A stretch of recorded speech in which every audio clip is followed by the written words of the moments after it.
I've heard people say that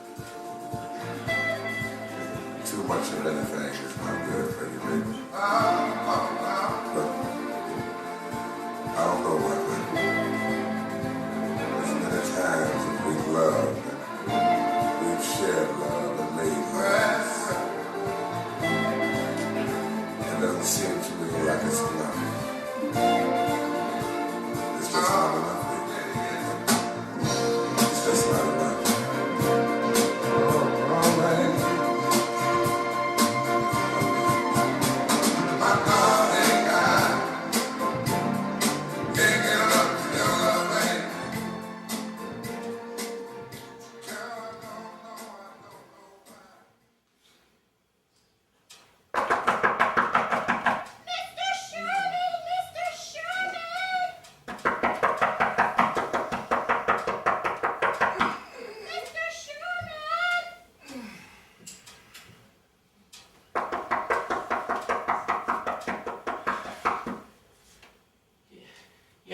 Yes, who is it? Mr. Sherman? Who's there? I need to see you, Mr. Sherman.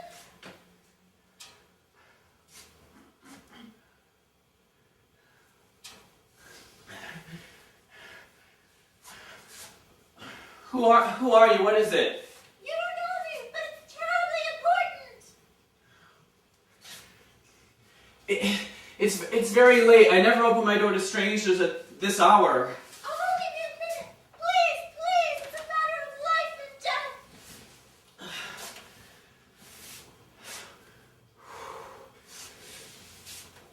Are you alone? Yes, I am. I'm just a little girl, and I'm all alone, and I need your help. Well, what's the matter? Is anybody chasing you? No, I just can't discuss it through the door. It's extremely personal. Please, I beg you.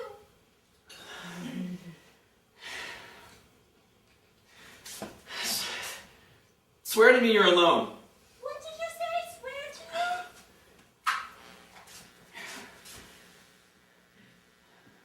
me? Say, as God is my judge, I'm all alone. As God is my judge, I'm just a little girl, and I'm all alone in the world, and I'm not running away from anybody.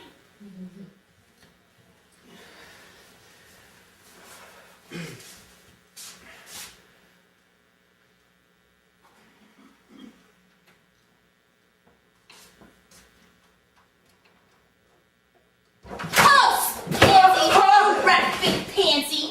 Oh, you lied about your size. You spider, you cockroach! I'm afraid you have the wrong apartment. You're making a mistake. I just wanted to get a look at you.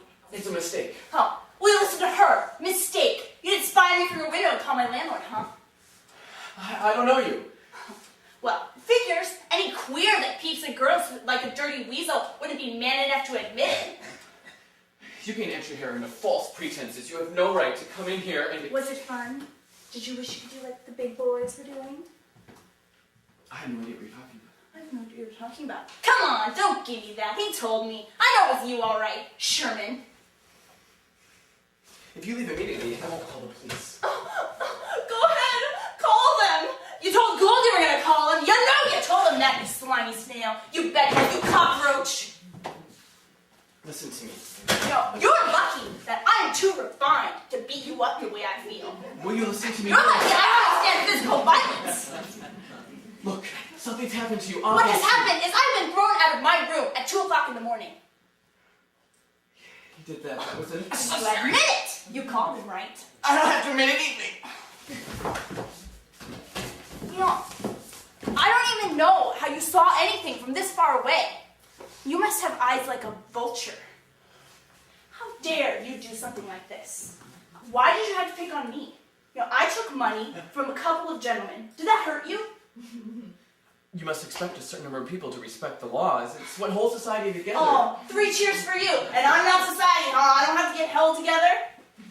Well, my dear woman, you were breaking the law, and if you find yourself in trouble, it's only because you just... This is how you saw. Now, it is bad enough with the naked eye, but with spyglasses? That is just plain dirty, mister. I'm sorry, but when you work at it this hard, filthy, mister. Filthy, filthy. I'm a writer.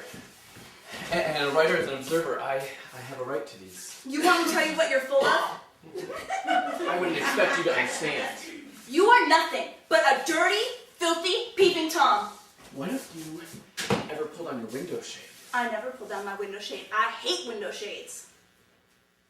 Well, that's your privilege by all means.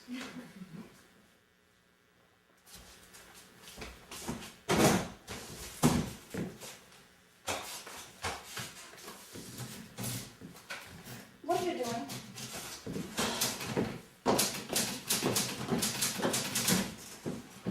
A rule worth making is worth keeping. What is that? This is to remind myself not to open the door under the lights. Why don't you make me to remind you to stop being a fink? I really, really wish that you would stop using that ugly word. Oh, what's the matter? You don't like it? Queer fink, pansy fink, peeping Tom fink, fink, you fink. Feel better? If your poison socks are empty, you may go. Oh, and where am I supposed to go? Well, don't you have a friend that you can stay with? Not that I can move in on at 2 o'clock in the morning. What about a hotel? I have 72 cents. The son of a bitch took all of my money. Who did? Barney Gould, the landlord. How could he have done that? Well, he was helping you hold society together with one hand. He was robbing me with the other. He told me that you saw me take money from a couple of... and that you were going to call the cops. And if I gave him the money, he'd cover up with the cops. That's how could I. He lied to you. I only asked him if he knew what was going on in his own building. Oh, gee, that was big of you. I thought he had a right to know for his own protection. Oh, sweet. You're just a big mother, aren't you? Now, will you lend me $5 so I can get a room? I will pay you back. I don't have any money. I was just paid today, and I haven't cashed my check yet. I never knew a fink that did have any money. Look, don't you have anybody you can call? Any family? You can't stay here. Oh, I'd rather sleep in the gutter. That's a matter of taste, I suppose.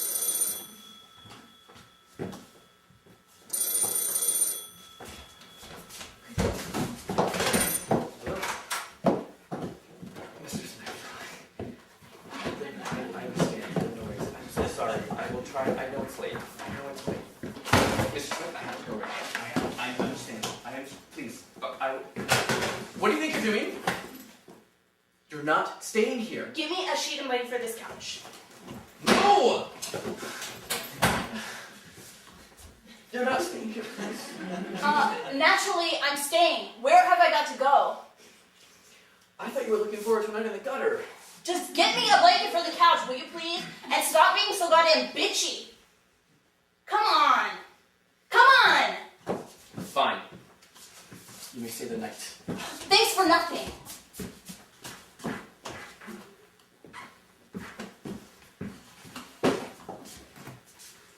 Oh, by the way, what kind of reception do you get?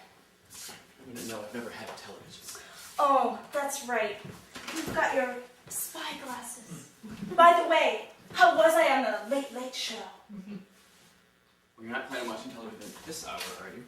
It's the only way I can get to sleep. Don't worry, I will play it loud. Listen, I don't want to be here. If you had kept your mouth shut, If you had kept your window shade closed. You got a sweetheart in there? Some bouncy young boy? Or do you do the rough trade? You're like an alley cat, aren't you? On your back and rip out their guts with their hind claws. And what do you do, lover? Pull their hair and gouge out their eyes? Give me some of that coffee. No, a whole cup will keep me awake. Just give me a sip of yours.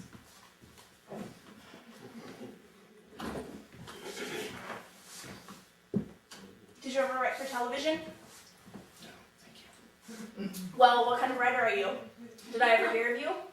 No. Did anybody? Voices like mine are drowned out by the clatter of the cash register. That's 2 sips. What was that you just did? What? Turning the cup around like that. I always do that. It's a reflex. Uh-huh, sure it is. Really, I don't have a contract. You make me feel like I'm a cockroach and I just crawled into your clean little house and you're trying to work up the nerve to squash me. That's the way you make me feel. Oh my God, you're crazy. Listen, mister, I don't want to see that in your eyes when you look at me. I am a model. I have been in many television commercials at a time when I weighed 105, which unfortunately I don't anymore. So don't you dare turn that cup around. You hear? You don't catch anything from a model.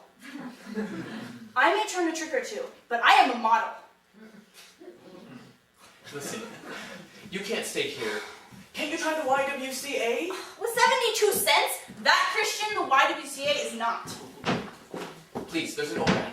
There's an old man across the hall. Please keep it down. And you don't want him to think you switched to girls, right? Now look, you can stay. Oh, listen, don't worry about it. Just leave me alone and I'll try to be out of here before you wake up in the morning. Oh, and do me a favor. If you wake up and I'm still here, yell before you come out because I don't want to have to look at you first thing in the morning. Oh, and where's the John? Excuse me, the Jane. The bathroom? It's in there. Good night. Good night, Fink.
This valley they say you are going. We will miss your bright eyes and sweet smile, for they say you are taking the sunshine that has brightened our pathways a while. Come and sit by my side if you love me. Do not hasten to bid me adieu.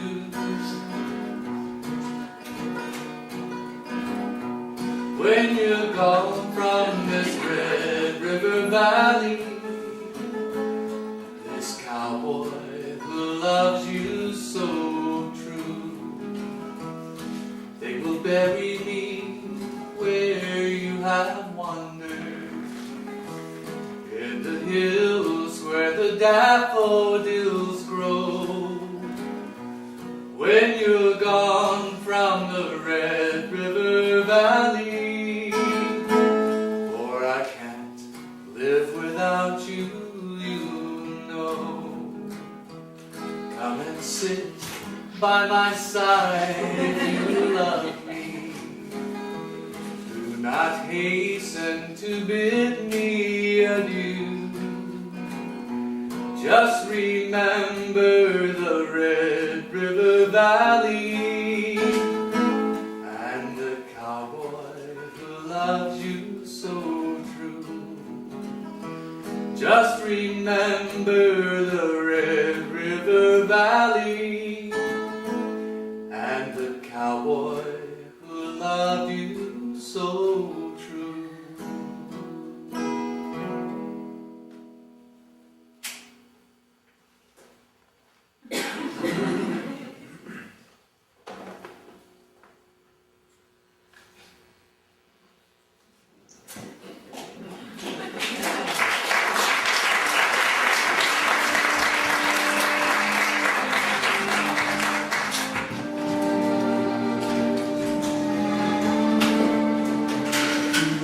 The days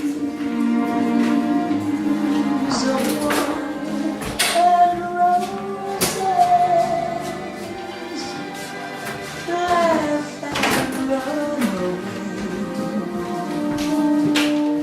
like a child at play, through the meadowland toward a closing door, a door marked nevermore. That was Bob.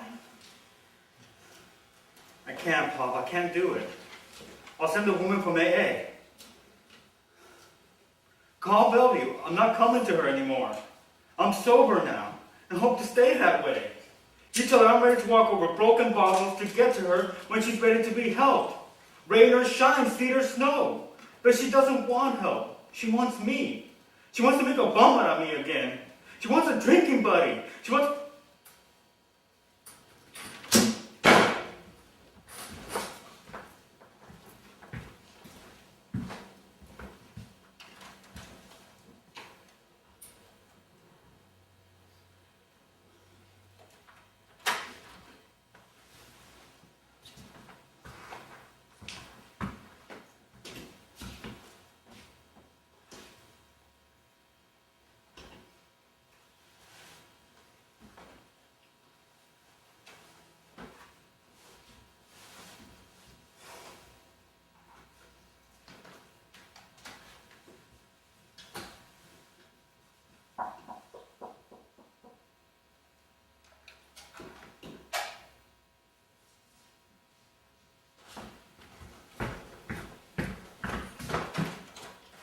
Here's. Debbie asleep? Yeah, it's after 11. I didn't want her to see me. You don't look so... So bad? Not as bad as you imagined I would? Thanks. This is what I look when I'm sober. That's enough to make a person want to drink, wouldn't you say? Joe, I haven't had a drink in 2 days. Well,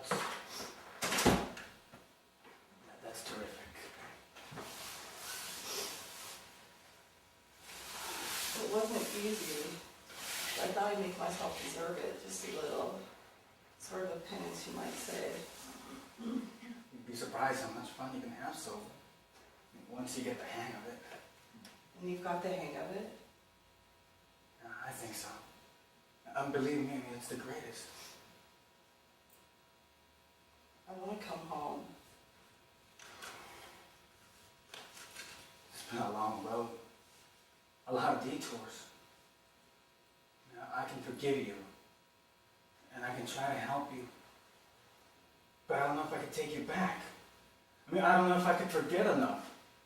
I thought I could, but now I don't know. You're talking about them. Yeah, there were plenty of them, but they meant nothing to me. I never looked at them. I never gave them an identity. I never gave any of myself to them. I thought they'd keep me from being so lonely. But I was just as lonely. Because love is the only thing that keeps you from being lonely. I didn't have that. I'm listening, Chris. There's a little kid in there who sure would like to wake up and find you here. All you have to say is the right words. I don't know if I have the right words. That's why it took me so long to get here. You see, the world looks dirty to me when I'm not drinking. Kind of like the water in the Hudson when you look too close. Joe, I don't think I could ever stop drinking. Not completely, not like you. No, you could. If I wanted to, really wanted to, but I don't. I know that now.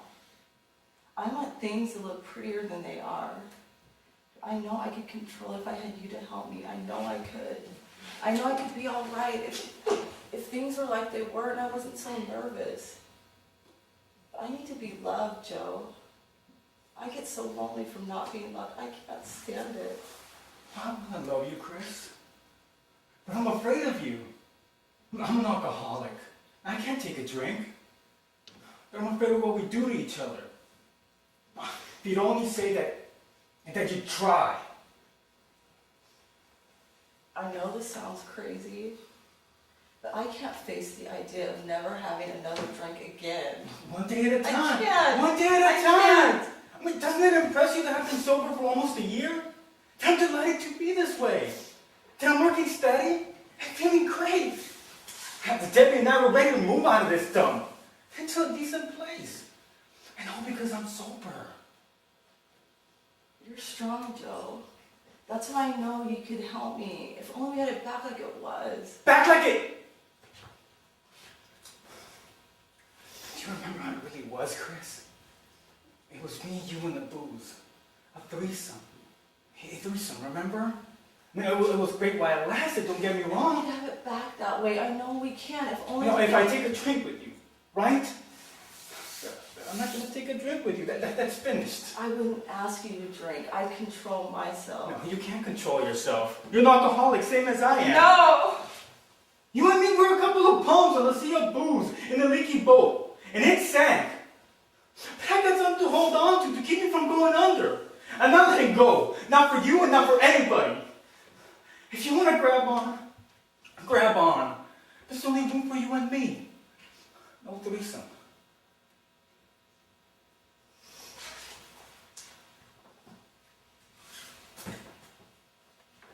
I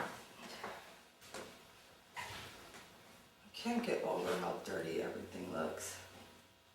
Try it. One more day. Why? For her.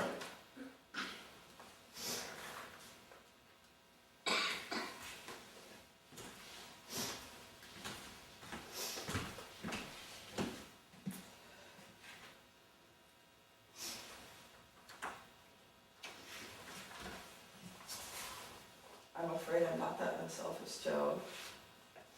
You're gonna have to give up on me. Not quite yet. Thanks. Good night. Here's it. You take care of yourself.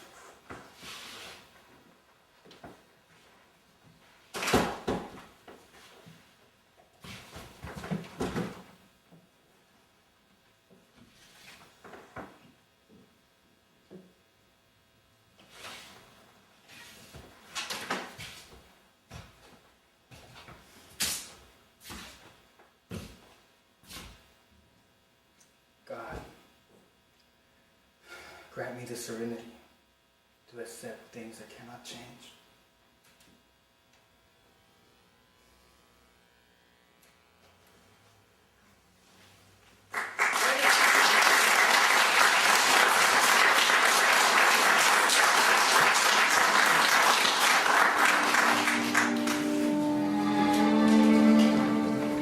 The days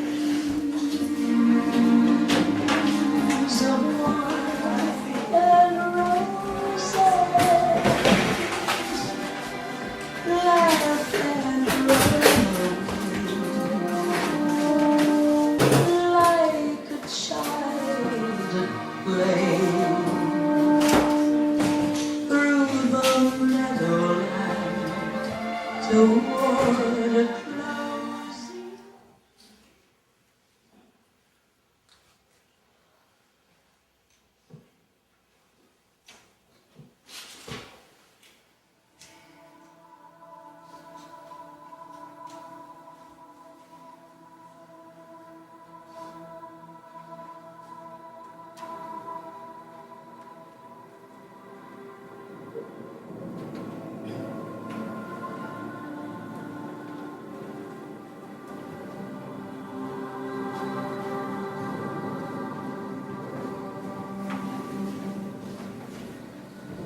Cooper should know about tubs. But I know about life as well. And you who loiter around these graves, you think you know life? You think you know life? You think your eye sweeps about a wide horizon? Well, perhaps in truth, you are merely looking at the inside of your own tub. You can't lift yourself to the rim and see the outer world of things, and at the same time, see yourselves. You are submerged in a tub of yourself. Taboos, rules, and appearances. These are the stages of your tub. Break them and dispel this witchcraft of thinking that your tub is your life, and that you know life.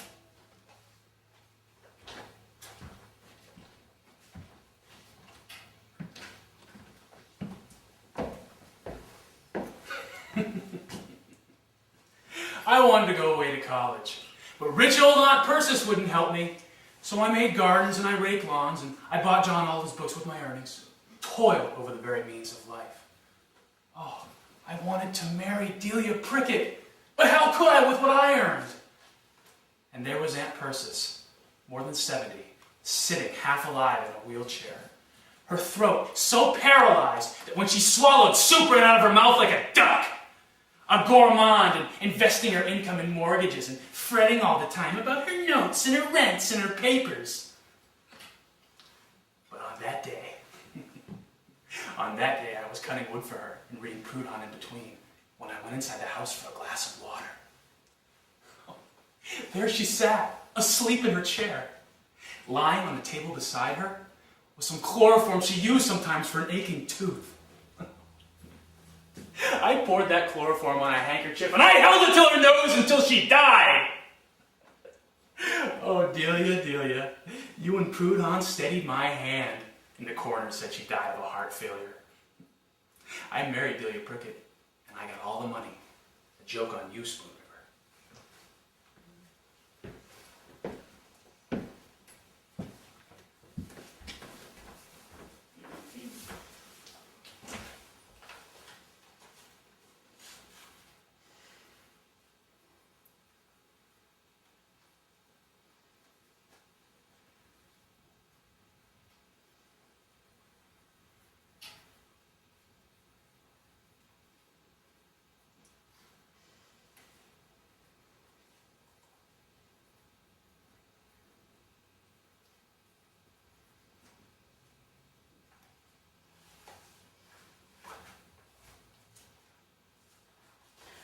From Bindle's Opera House to Broadway is a great step, but I tried to take it. My ambition fired when 16 years of age, seeing East Lynne played here in the Village by Ralph Barrett, the coming romantic actor who enthralled my soul. True, I trailed back home, a broken failure, when Ralph disappeared in New York, leaving me alone in the city. But life broke him also. In all this place of silence, there are no kindred spirits. And how I wish Dusa could stand amid the pathos of these quiet fields and read these words.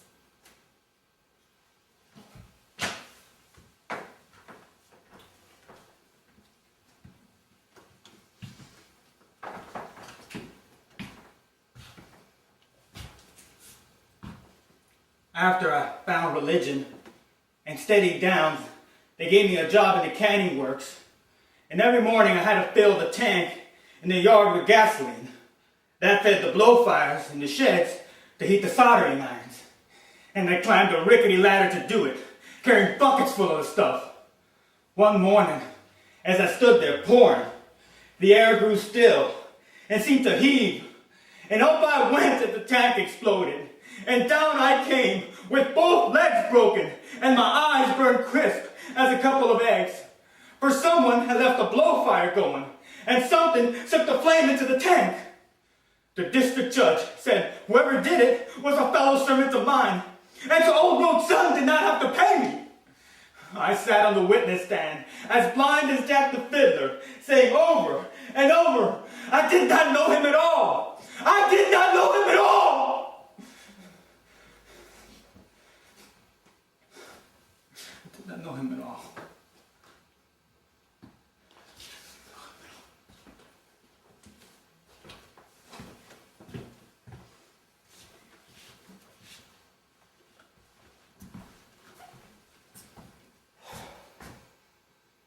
If the excursion train to Peoria had just been wrecked, I might have escaped with my life.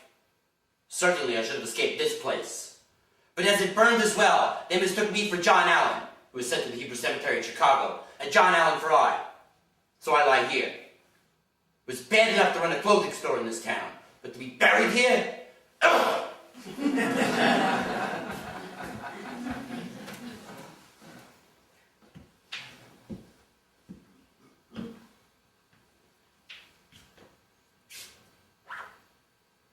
I suspected something from the very beginning. She acted so calm, so absent-minded. One day I heard the back door shut as I entered the front, and I saw him slinking behind the woodshed and into the lot and run across the field. I should have killed him on sight!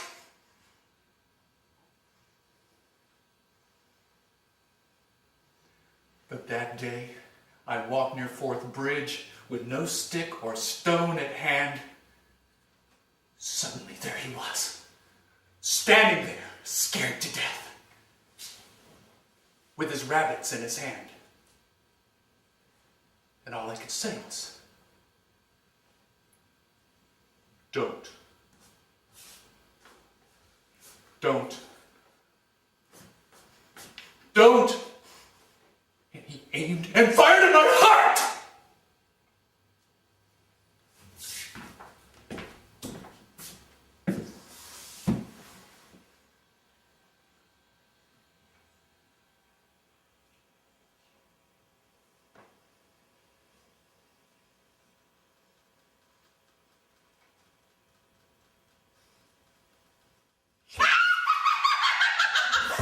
Don't you see this was the way of it? We bought the farm with what he inherited, and his brothers and sisters accused him of poisoning his father's mind against the rest of them. We never had any peace with our treasure. The murrain took the cattle, and the crops failed, and lightning struck the granary. And he grew silent and worried all the time. And then, some of the neighbors refused to speak to us and took sides with his brothers and sisters. And I had no place to turn. As one may say to himself at an earlier time in life, oh, no matter, so-and-so is my friend, or I can shake this off with a little trip to Decatur. Then, the dreadfulest smells infested the rooms.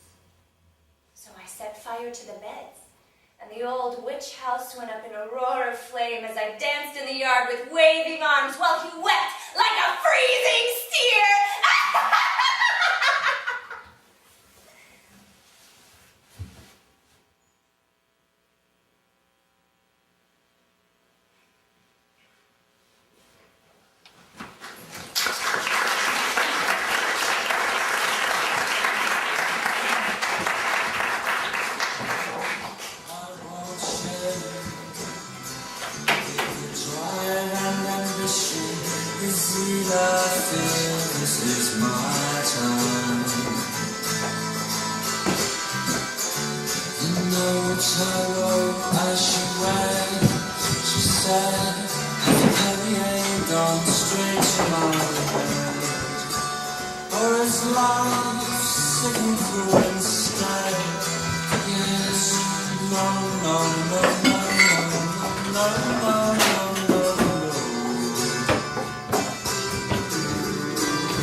You watching the sunset?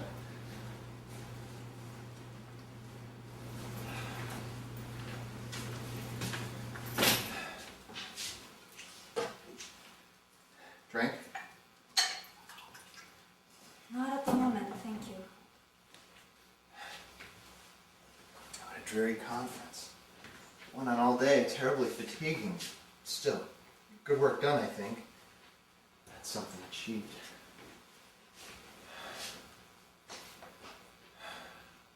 I am sorry I'm rather late. I had to have a drink with one or two of the overseas people. How are you? Fine. Good. You seem a little depressed. Is anything the matter? No! What sort of day have you had? Not bad. Not good. Better. Sorry. It's good to be home, I must say. Can't imagine what a comfort it is.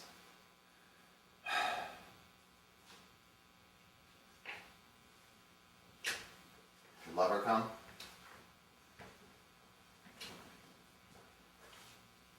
Sarah. What? Sorry, I was thinking of something. Did your lover come? Oh yes, he came. In good shape? I actually have a headache. Wasn't he in good shape? We all have off days. He too? I thought the whole point of being a lover is that one didn't. I mean, if I, for instance, were called upon to fulfill the function of lover, I'd as soon give it up as be found incapable of executing its proper and consistent obligations. You do use long words. Prefer I use short ones. No thanks. I'm sorry you had that day. It's quite alright. Perhaps things will improve. Oh, perhaps. I hope so. Nevertheless, I find you very beautiful. Thank you. I find you very beautiful. I have great pride in being seen with you when we're out to dinner, at the theater, I'm so glad. or at the hunt ball. Exactly. Great pride to walk with you as my wife on my arm. To watch you laugh, smile, walk, talk, bend, still. To hear your command of contemporary phraseology, your delicate use of the very latest idiomatic expressions so subtly employed. And to feel the envy of others as they attempt to gain favor with you by fair means or foul, and your austere grace in confounding them. To know you're my wife is a source of profound satisfaction to me.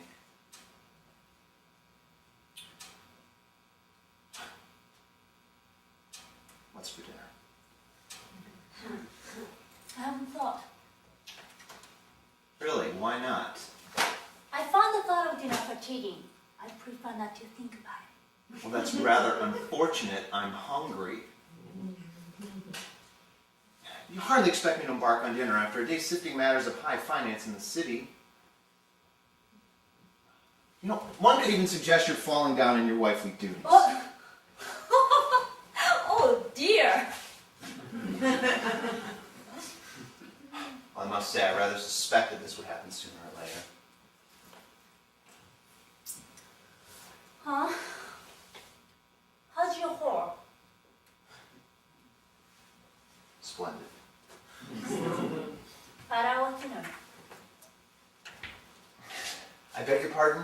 5-hour dinner. She gets thinner every day. That must displease you. Not at all. I'm fond of thin ladies. Well, I thought the contrary. Really, why would you think that? Because Of course, your failure to have dinner on the table is quite consistent with the life you've been leading for some time now, isn't it? Is it? Entirely. Perhaps I'm being unkind.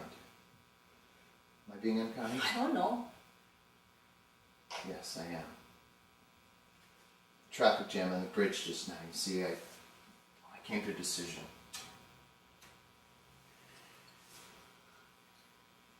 Okay. What? It has to stop. What? Your debauchery.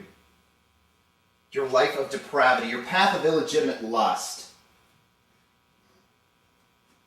Really? Yes. I've come to an irrevocable decision on that point.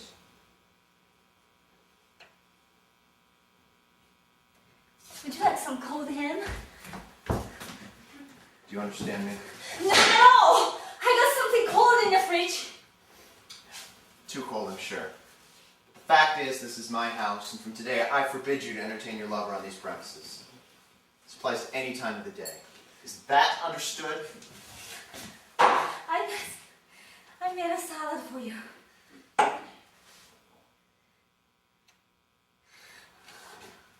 Are you drinking? Yes, I have one. Well, what are you drinking? You know what I drink? We've been married for 10 years. So we have. It's strange, of course, that it's taken me this long to appreciate the humiliating ignominy of my position. Hey, I didn't take my lover 10 years ago. Not quite. Not on the honeymoon. Well, that's irrelevant. The fact is, I am a husband who's extended to his wife's lover open house on any afternoon of her desire. I've been too kind. Haven't I been too kind? Yeah, but of course, you are terribly kind. Perhaps you give him my compliments by letter if you like, and ask him to cease his visits from the 12th inst.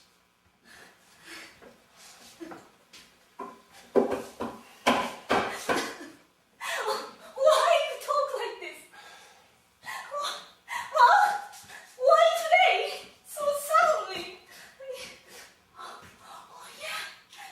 You had a hard day at your office, yeah? All those overseas people. It's so tiring. It is, but silly. So silly to talk like this. I'm here for you. And you've always appreciated those afternoon and you've always understood. Your understanding is so rare and so dear. Do you think it's pleasant to know that your wife is unfaithful to you 2 or 3 times a week with great regularity? Richard? It's insupportable. It has become insupportable, and I am no longer disposed to put up with it. Oh, sweet Richard, please. Please what? Can I tell you what I suggest you do? What? Take Martin Fields. Find a ditch.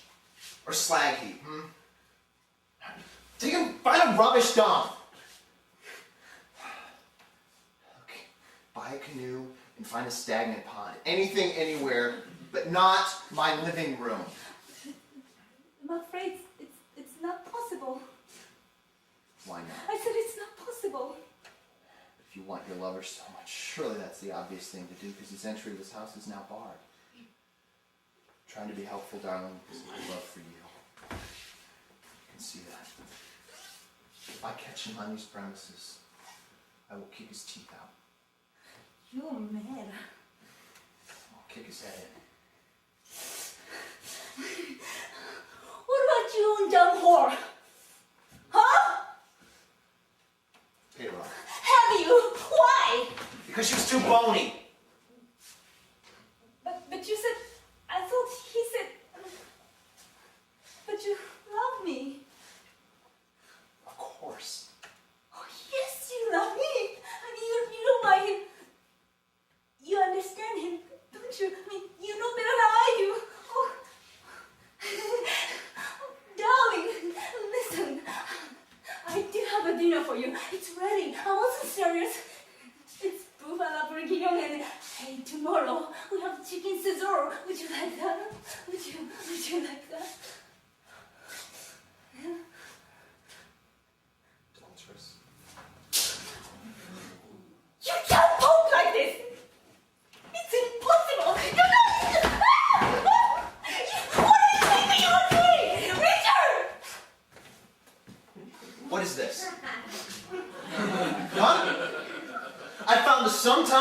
What is it?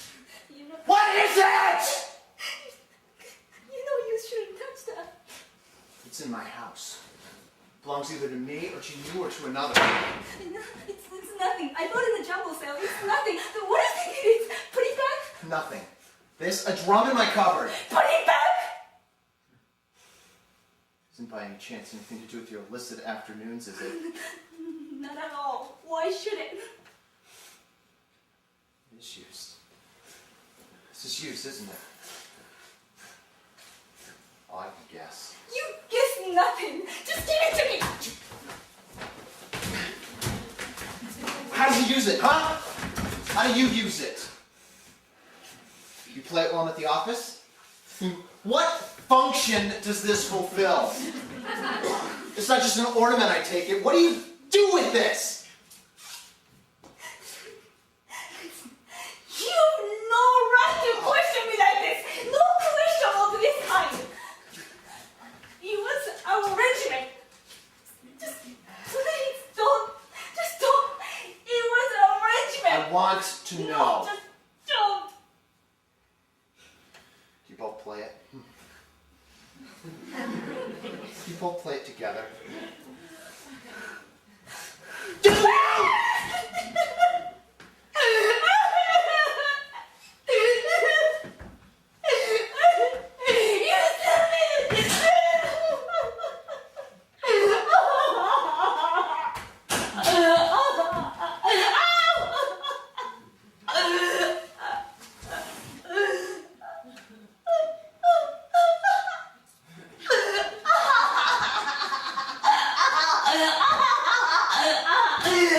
You thought he's the only one who comes here?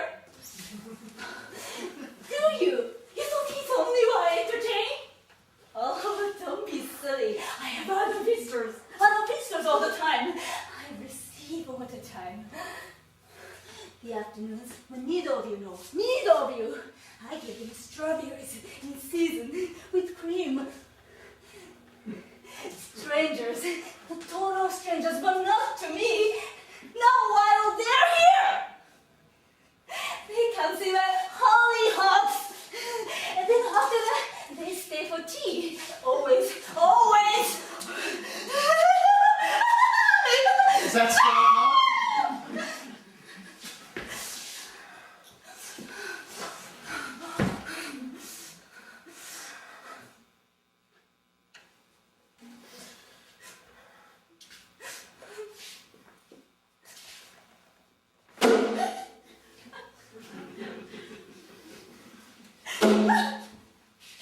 Is that how you use it? No. Like that?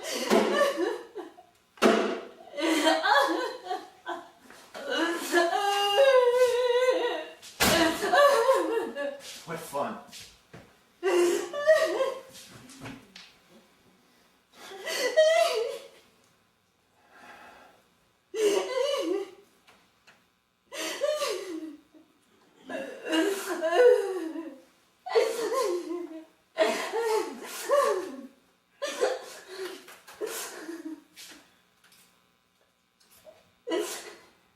Little light.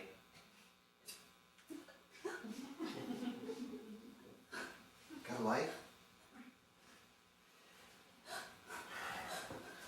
Come on, give me a spot sport. Your husband won't mind if you just give me a light.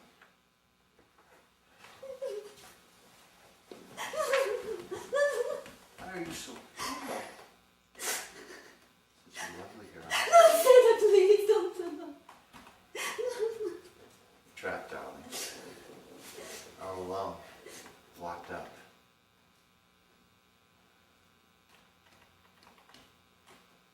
You know you mustn't do this. You know you mustn't do this. Mustn't.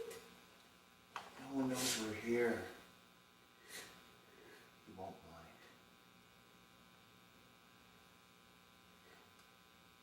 No one else can hear us.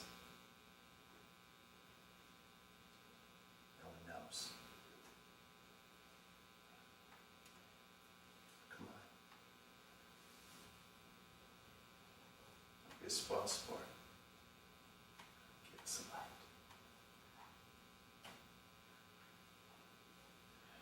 Get out, darling. You're trapped.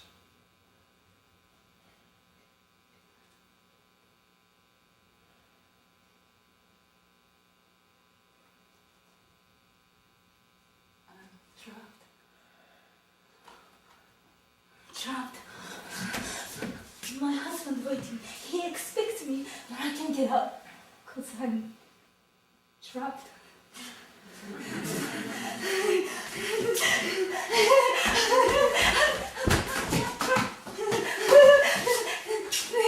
Think what you're doing. You have no right to treat or marry a woman like this, have you?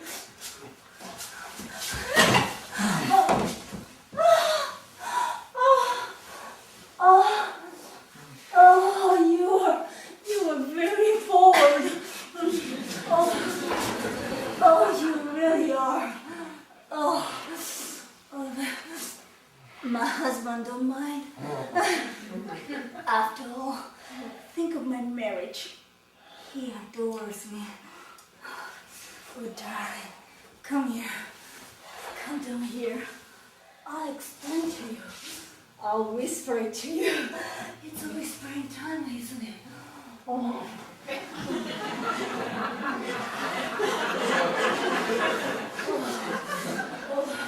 Aren't you sweet? Come down here. My husband at the late night conference. He doesn't come home. Oh, it's a very late tea, isn't it? But I think I like it. Oh.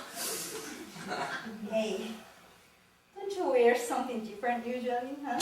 Yeah, and this tie. Take off. Take off your jacket. Yeah. Hey, do you want me to change? Do you want me to change my clothes? I'll change for you. I'll do that for you. Look, I got something for you. Do you like this? Huh? Would you like this? I'll change for you, darling. Do you like this?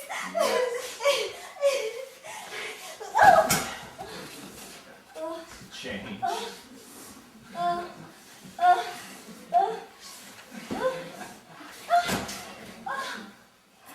Change.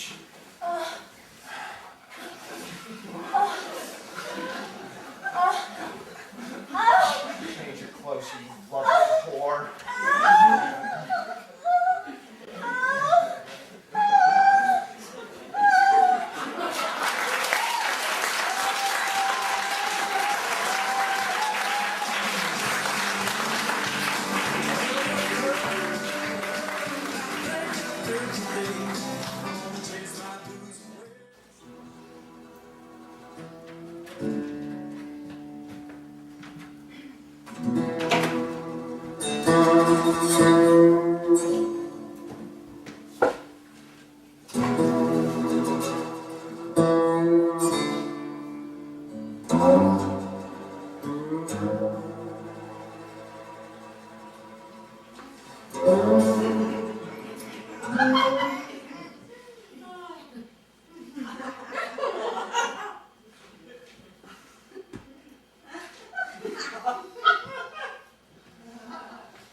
Alright, now read it back to me.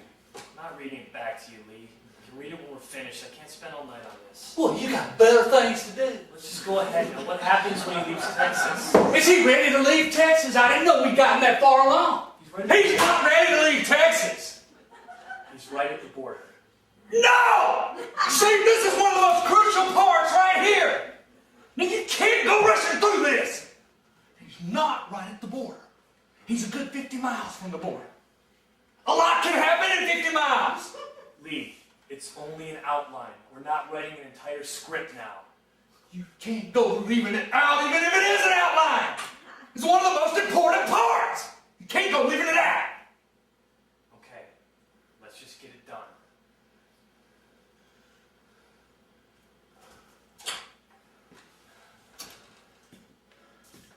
All right. So he's got his truck, he's got his horse trailer, and his horse. We've already established that.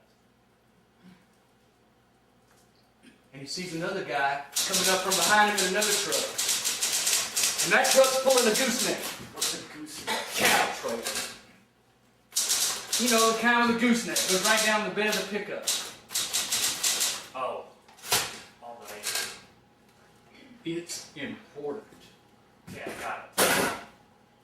All these details are important. I got it. All right. So this other guy, he's got his horse all saddled up in the back of the gooseneck, see? Right. So they both got their horses right along with them, see? I understand.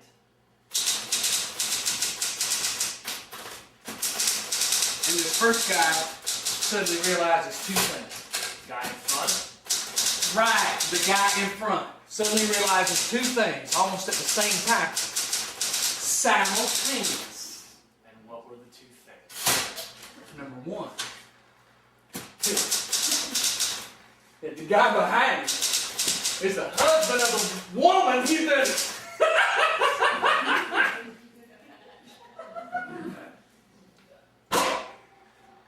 And number two, he realizes he's in the middle of tornado country. What's tornado country? The panhandle. Panhandle. Sweetwater! Round that area. Ain't nothing nowhere. And number three, I thought you said there were only two. there's three. There's a third. Unforeseen realization. And what's that? That he's running out of gas. He's running out of gas. Come on, mate. Come on, what? That's what it is. He's running out of gas. And write it down. He's running out of gas. It's too... What? It's too what? It's too real? That what you trying to say? Too much like real life, ain't it? It's not like real life. It's not enough like real life. Things don't happen like that. What? Men don't fuck other men's women? Yes, but they don't go chasing each other across the panhandle through tornado country. They do in this movie. They don't have their horses conveniently along with them when they run out of gas, and they don't run out of gas either. Look! One of these guys runs out of gas! Now this is my story, and one of these guys runs out of gas! It's just a dumb excuse to get them into a chase scene. It's contrived. It is a chase scene! It's already a chase scene! They've been chasing each other for days! So now they're supposed to abandon their trucks, climb on their horses, and chase each other into the mountains? There aren't any mountains in the panhandle! It's flat!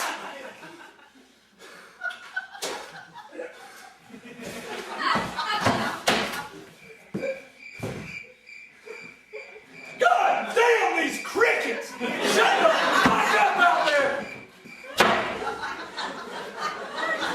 This place is like a fucking rest home. How are you supposed to think?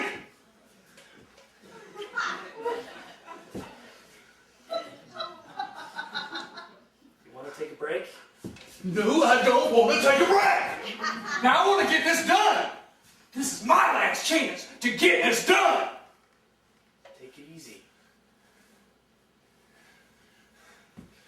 I'm going to be leaving this area soon. Where are you going? Right? That's none of your concern where I'm going. It's got nothing to do with you. I want to do this thing and get out. I'm not like you, hanging around being a parasite off of other fools. I want to do this and get out. Parasite. Me. Yeah, you. After you break into people's houses and steal their televisions? They don't need their televisions. I'm doing them a service. Give me back my keys, Lee.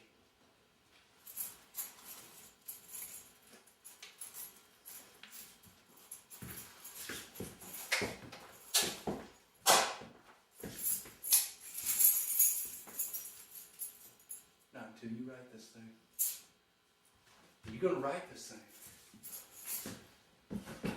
Or that car's going to wind up in Arizona with a different paint job.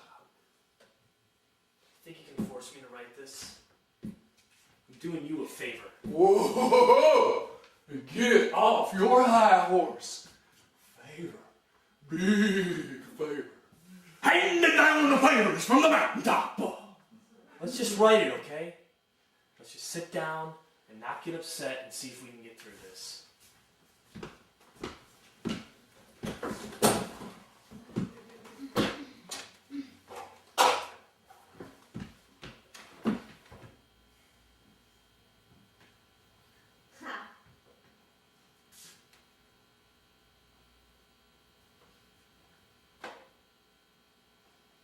You're not even going to show it to him, are you?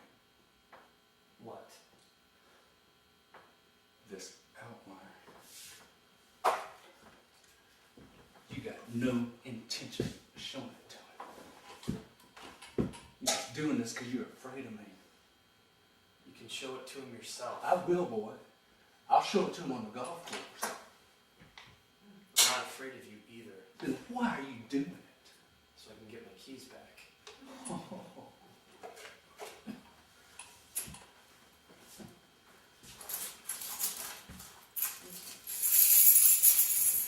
There's your keys.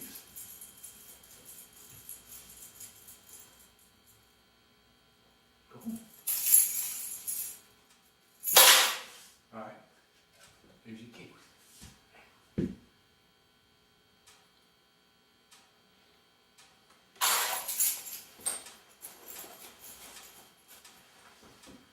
You got your keys back. Now what are you gonna do? Kick me out? I'm not gonna kick you out, Lee. You couldn't do that, boy. I know. Can you consider that one, can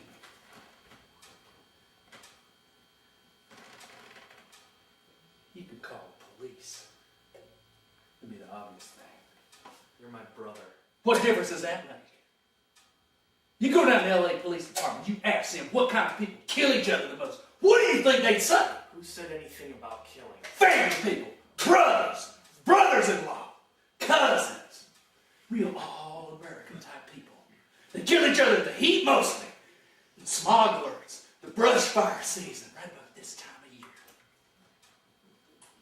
This isn't the same. Oh, no, what makes it different? We're not insane. We're not driven to acts of violence. Not over a dumb movie script. Now sit down.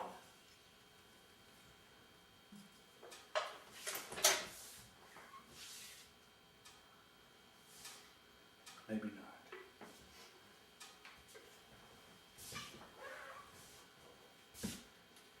Maybe you're right. And you get too intelligent, huh? We got our heads on our shoulders.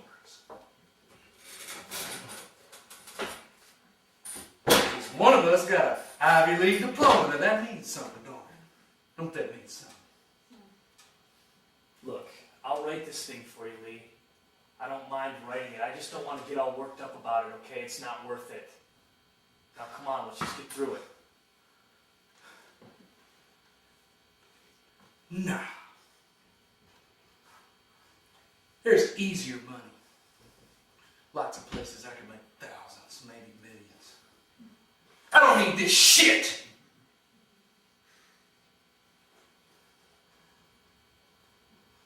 I can go to Sacramento Valley and steal me a diesel. 10,000 a week dismantling one of those suckers. 10,000 a week! Look, I'll write it for you, Lee. I think it's a great idea. Nah.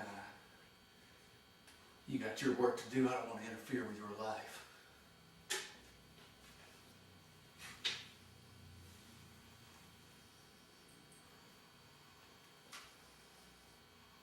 I mean, I think it would be really fantastic if you could sell this and turn it into a movie. I mean it. Think so, huh? Absolutely. You know, you can really turn things around. Change things.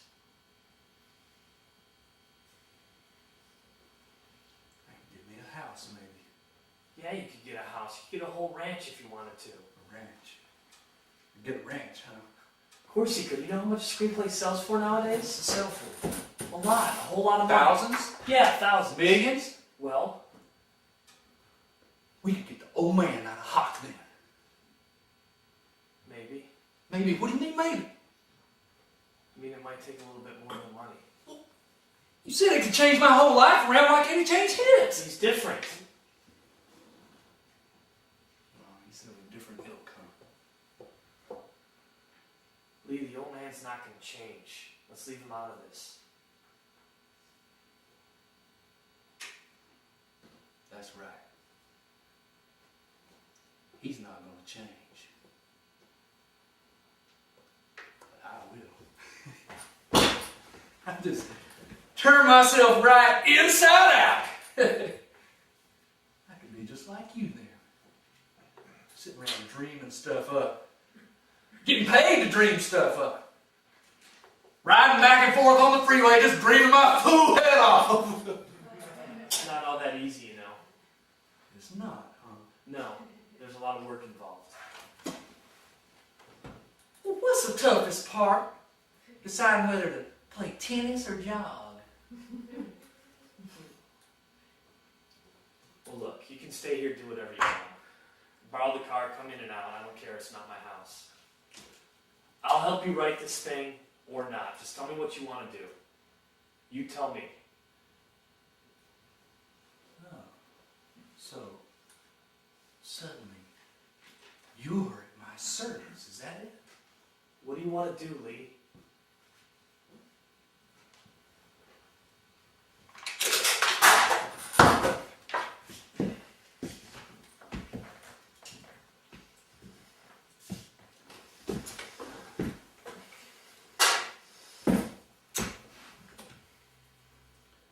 I tell you what I'd do if I still had that dog. You want to know what I'd do? What? I'd head out to Ventura, cook me up a little match.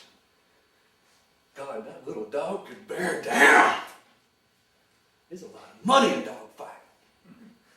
Big money. Why don't we try and see this through, Lee? Just for the hell of it. Maybe you really got something here. What do you think?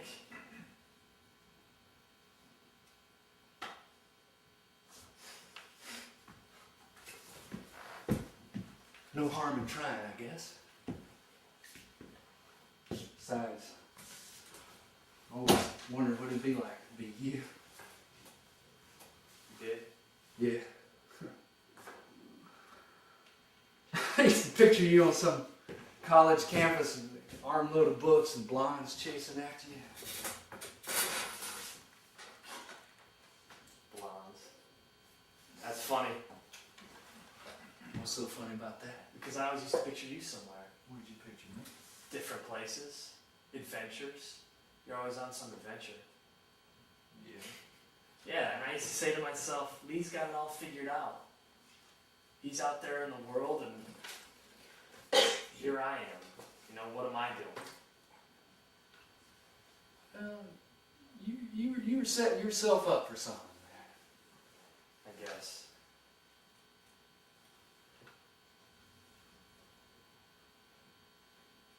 Well, we better get started on this thing. Okay. Oh, could I get the keys back before I forget? That you said I could borrow a car on you. Isn't that what you said? Yeah.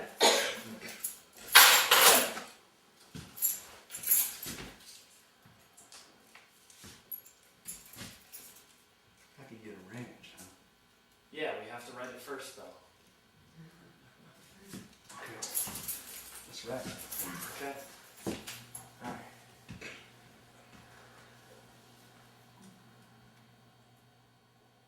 So they take off after each other out into an endless black prairie. The sun was just coming down, and they could just feel the night falling on their backs. And what they didn't know was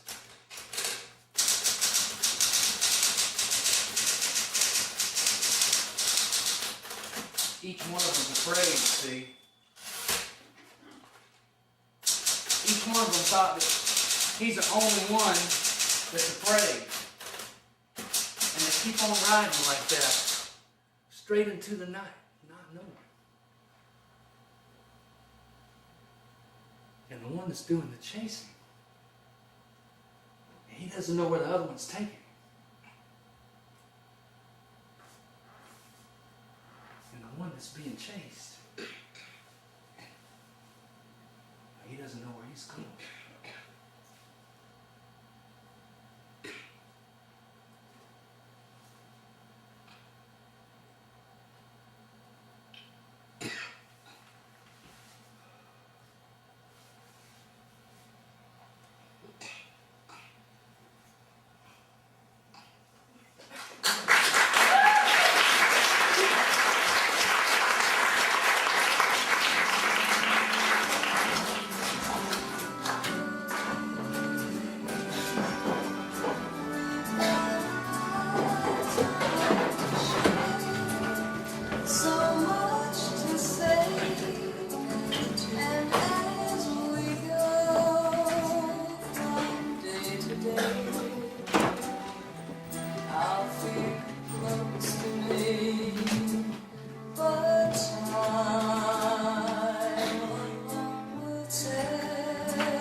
Are you going to make love to me or not? Are you going to make love to me or not? What? Turn the light off. I was just falling asleep. What? It's your turn to make love to me. I owe you one. No, you owe me two already. How do you figure I owe you two? Last Friday and the Wednesday before when Mom stayed over and you didn't want to make noise. Fine, make it 3. Well, leave me alone. I'm good for it. Johnny. Wilma, I'm not in the mood right now. All right, if you don't want to. I don't want you to do anything you don't want to do.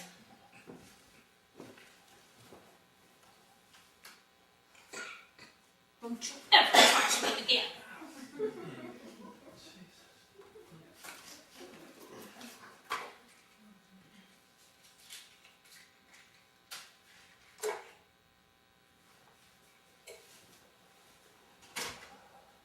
Put the cigarette out and go to sleep. I can't sleep when I'm like this. It's all in your mind. It is not. I feel sexy. It's just nerves. Have a sandwich.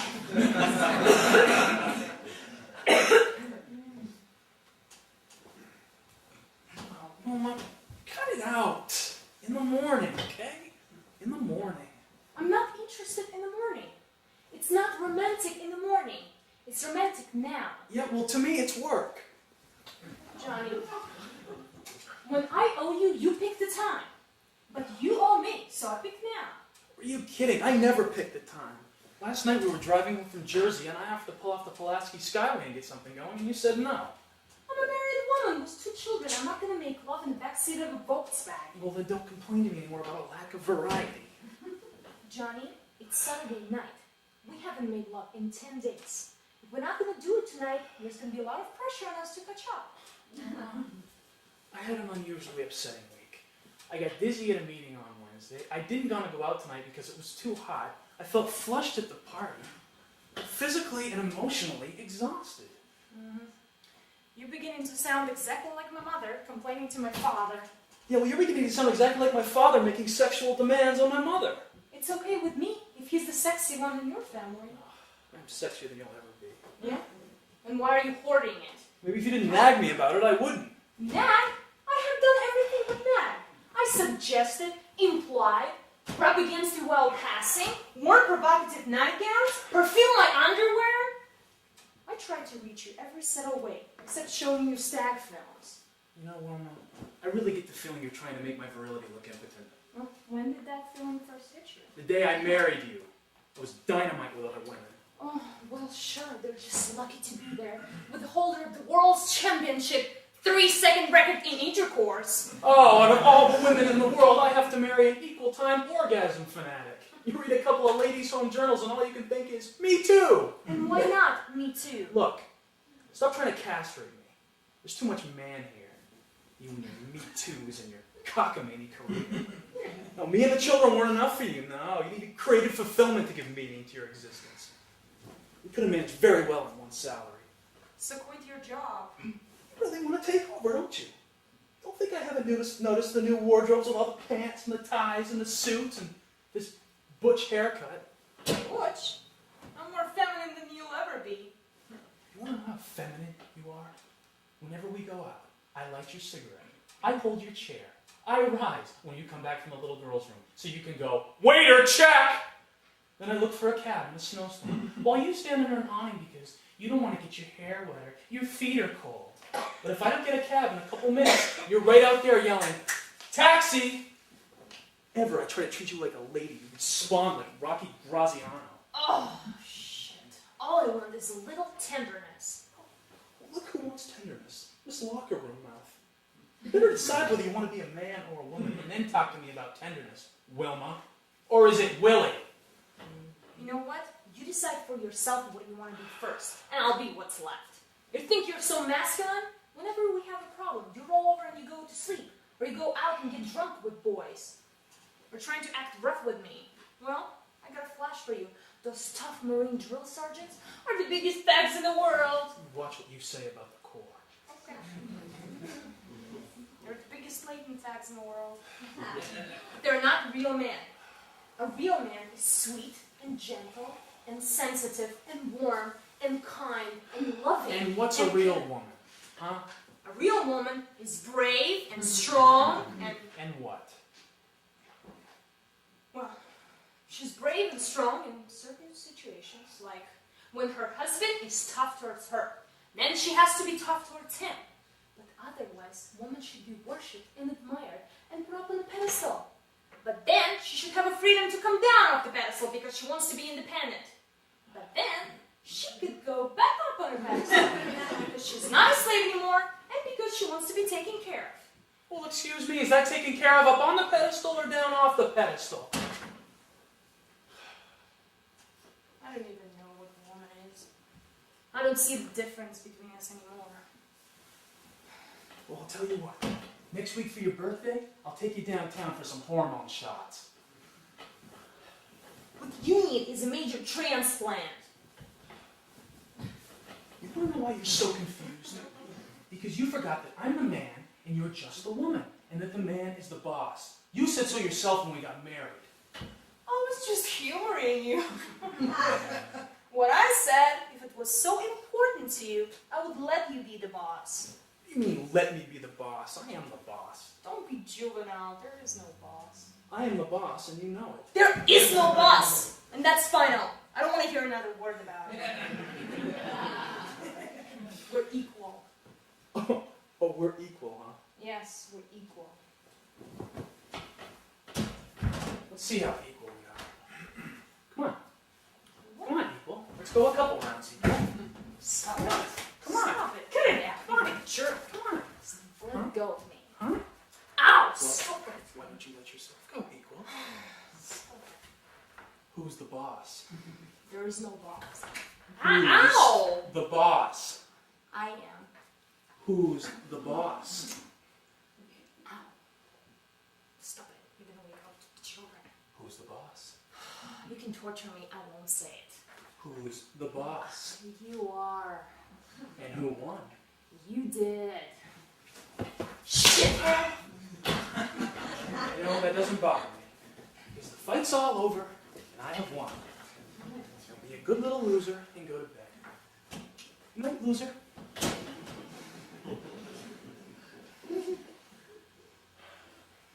Excuse me. I'm sleeping on a couch.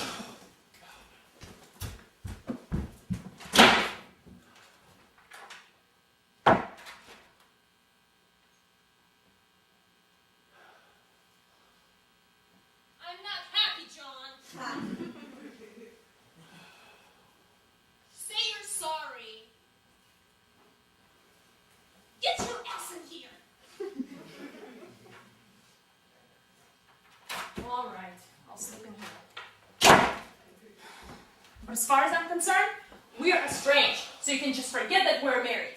Because I don't want to know you, and I don't want to speak to you. Oh, that really upsets you, doesn't it? You waited 30 years to find a perfect girl to withdraw from. You know what your problem? The only woman you ever loved is your mother. Watch it, Wilma.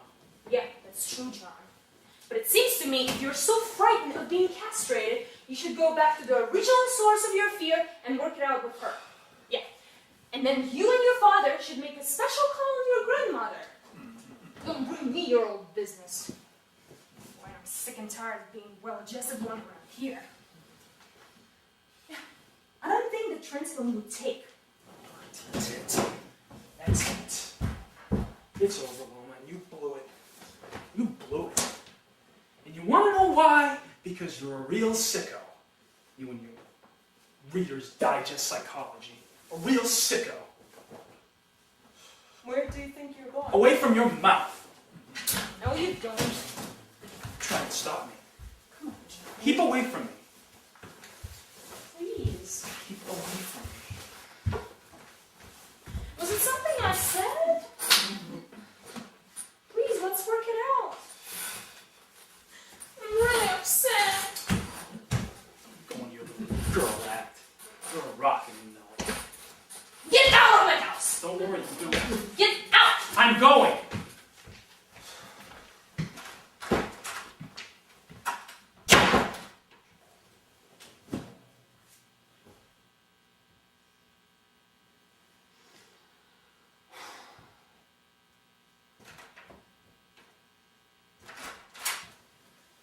Give me some money.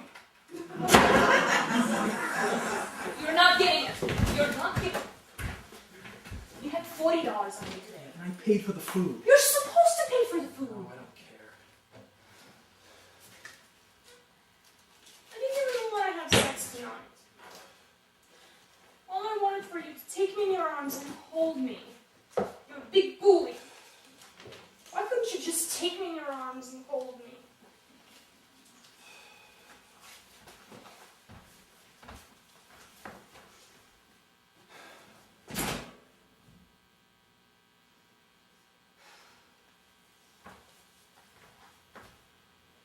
Why did you let Neil Framers look up your dress tonight? What? At Dick and Sandra's, you let Neil Framers look up your dress. No, I didn't. Don't tell me that you didn't. All evening long, you were sitting there, just like this, and Neil Framers looked right up your dress. I don't even know who Neil Framers is. Well, he was sitting across from you, but a little to the left, and whenever you shifted your weight, he shifted his. I was standing behind him, and I could see your garter hook, so I can imagine he saw a whole lot more. I'm sorry, you're just imagining that. Don't tell me I'm imagining it. When he got up to go to the bathroom, he asked Mark Cosgrove to watch his seat for him. I'm sorry, I wasn't aware of it. I always wear a panty slip so nobody can see anything. Well, do you want everyone to see your panties? No? Keep your legs crossed. Alright. Biggest account. For 2 years I've been busting my ass for them, and they turn around and give it to someone else. Biggest account. What are you talking about? Oh, I lost Xerox. Oh, no. Must have spent $300 on lunches alone with that purchasing agent. He turns around and knifes me. I'm sorry, I didn't know. It's not even the money I care about. If I can't be the best at aluminum tubing, then I don't want it. You want me to have sex with you? I'm lucky I can even stand up. See, you can't understand, because you'll never know what it's like to really be a man. Yeah, sure, you work too. But you're a wife and a mother. Everything else you do is gravy. The whole world's not pointing the finger at you. The whole world's just watching me, just waiting for me to fall on my ass. And you go to a party and you just sit there like this. I'm sorry, Tom. Makes me feel like a blob, like a nothing. Hey, everybody, she's married to the guy who just lost Xerox.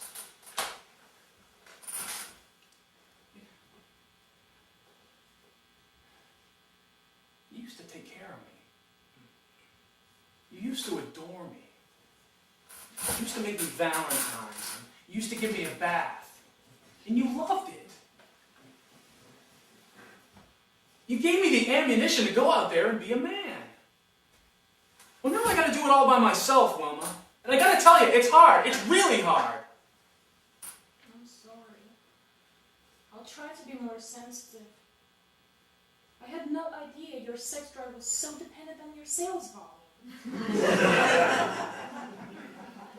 I want to be understanding.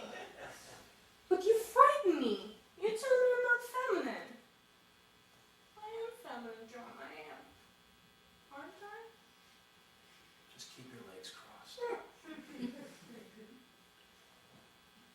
sorry. Johnny, I love you. Do you forgive me? Do you forgive me? You called me a shithead. I didn't.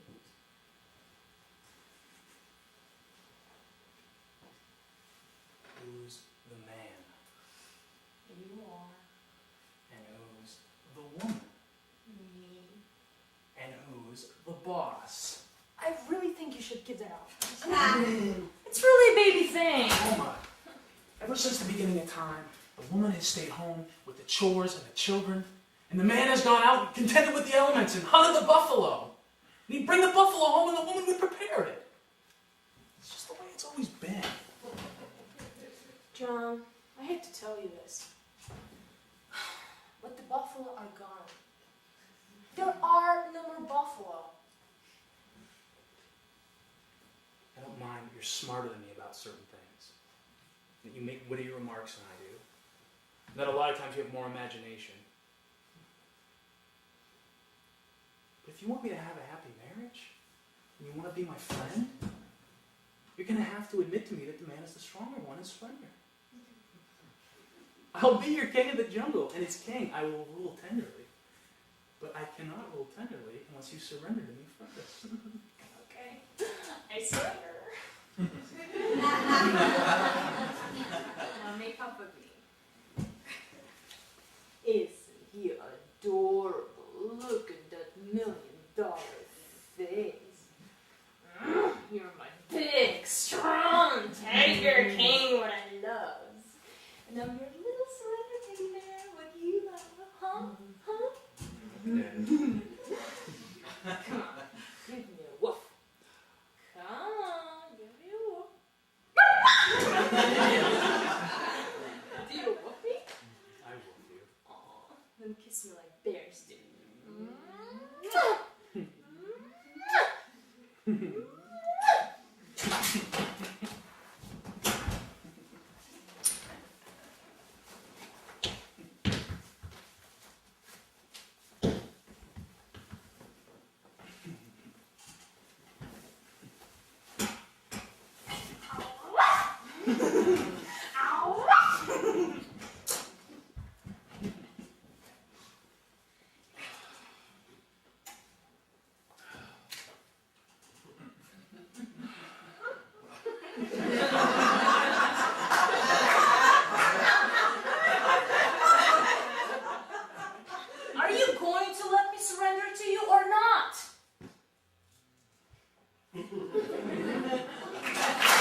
Regular exercise at Brooklyn 3 days a week.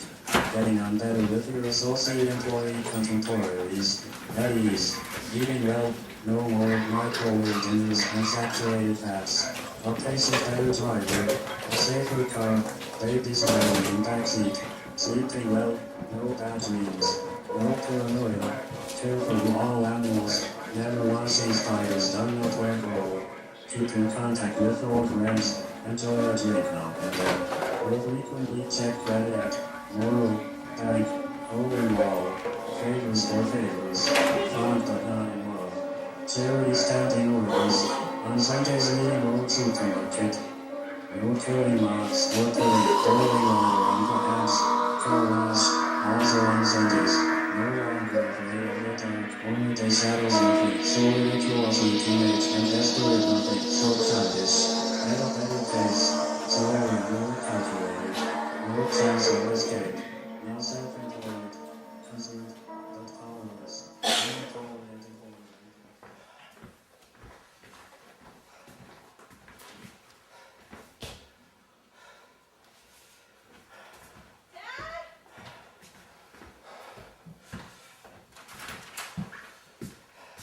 What are you doing out here?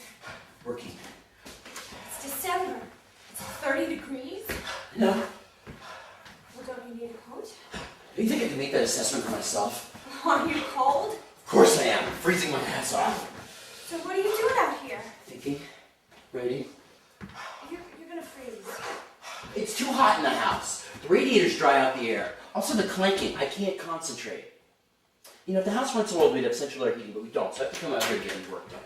I'll turn off the radiators. They won't make any noise. Come inside, Dad. It isn't safe. Okay. You know, I've been calling. Didn't you hear the phone? It's a distraction. I didn't know what was going on. You know, I had to drive all the way down here. I can see that. I had to skip class. I'm sorry. Why don't you just answer the phone? No, I'm sorry, Catherine, but it's a question of priorities. And work takes priority. You know that. You're working. God damn it, I am working. I say I. The machinery. The machinery is working, Catherine. It's on full blast. All the cylinders are firing. I am on fire. That's why I came out here. To cool off. You're kidding. No. I don't believe it.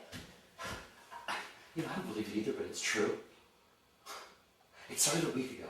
I woke up, came downstairs, made a cup of coffee, and before I could pour in the milk, it was like someone turned on the light in my head. Really? You know, not the light, the whole power grid. I lit up and it's like no time has passed since I was 21. You're kidding. No, I'm back. I'm back in touch with the source, the font, whatever the source of my creativity was all those years ago, I'm in contact with it again. Sitting on it. It's a geyser. You should be right up into the air on top of it. My God. I'm not talking about divine inspiration. It's not funneling down into my head and onto the page. It'll take work to shape these things. I'm not saying it won't be a tremendous amount of work. It will be a tremendous amount of work. You know, it's not going to be easy, but the raw material is there. You know, it's like I've been driving in traffic, and then the lanes are opening up before me, and I can accelerate. I see whole landscapes, places for the work to go, new techniques, revolutionary possibilities. You know, I'm going to get whole branches of the profession talking to each other. I'm sorry, I'm being rude.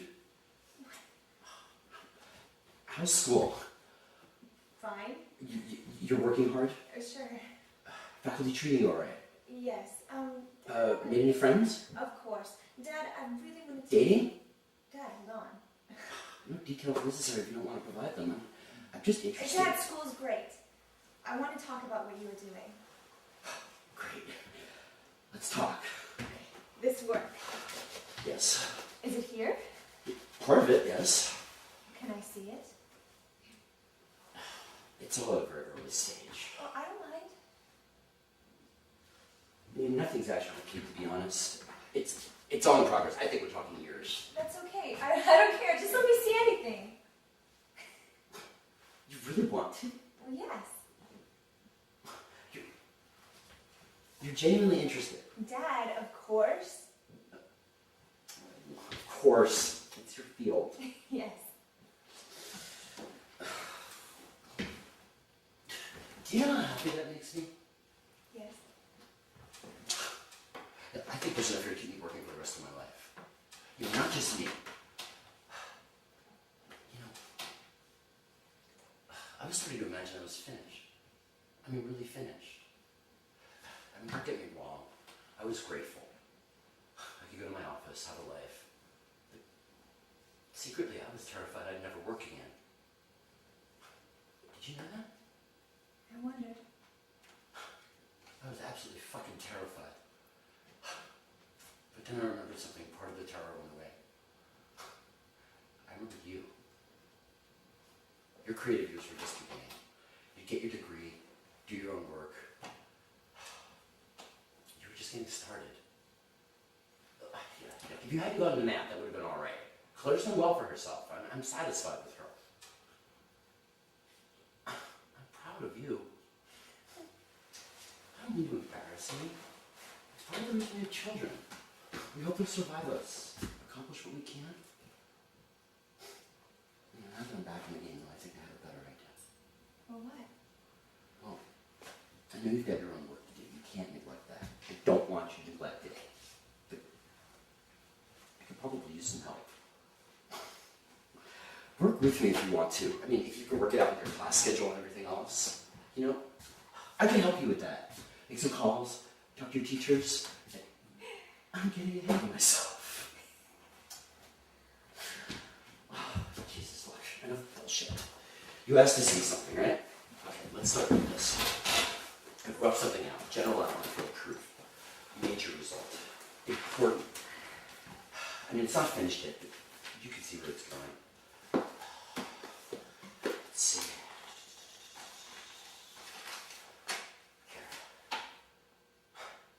It's very rough.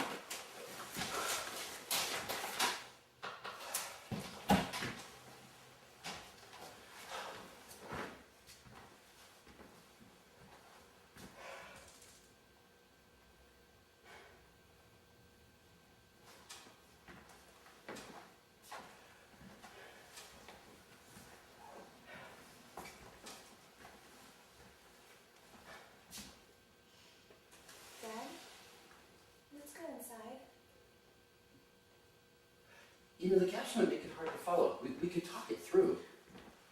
No, you're cold. Let's just go in. Yeah. You know, maybe this is something we can work on together. This might be a great place to start. What about it? What do you think, huh? Come on, let's talk it through. Dad, I'm cold too. It's really freezing out here. Let's just go in. I'm telling you, it's stifling in there. You goddamn radiator. Look. Just read out the first couple of lines. That's how we start. You read and we go line by line, out loud, through the argument. Come on, see if there's a better way. A shorter way. Come on, let's collaborate. Oh, come on. Not until we talk about the proof. We can't do it out here. It's freezing cold. I'm taking you in. Damn it, Katherine! Open that goddamn book and read me the lines!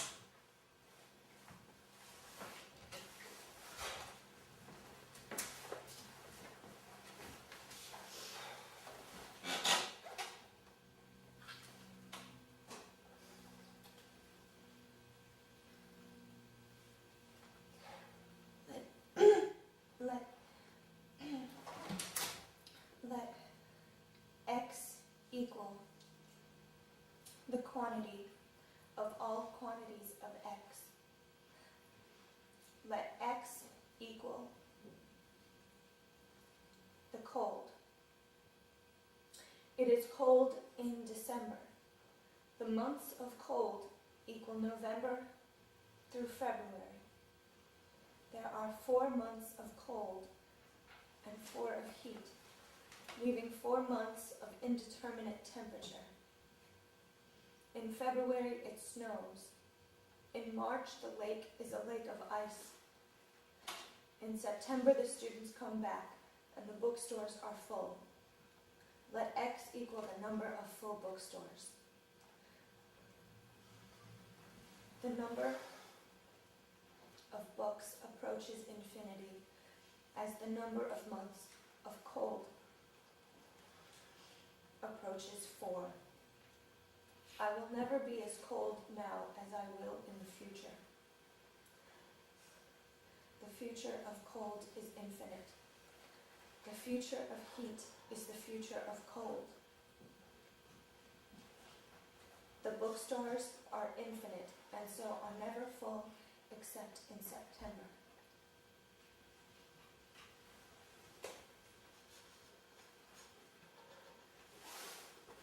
I'll go inside. Cold. Will we warm you up?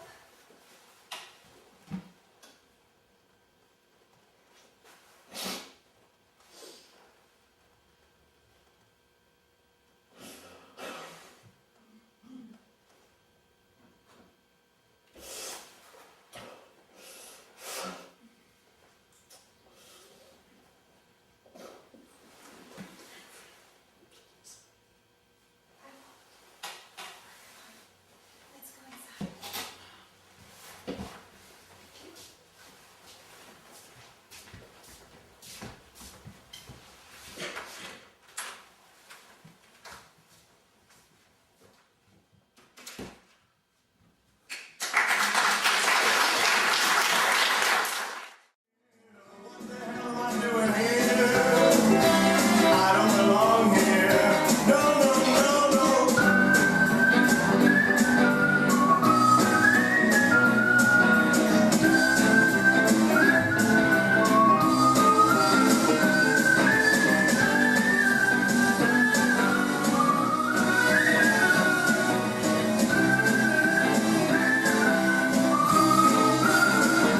Whatever makes you happy, whatever you want. You're so very special. I'll have that special.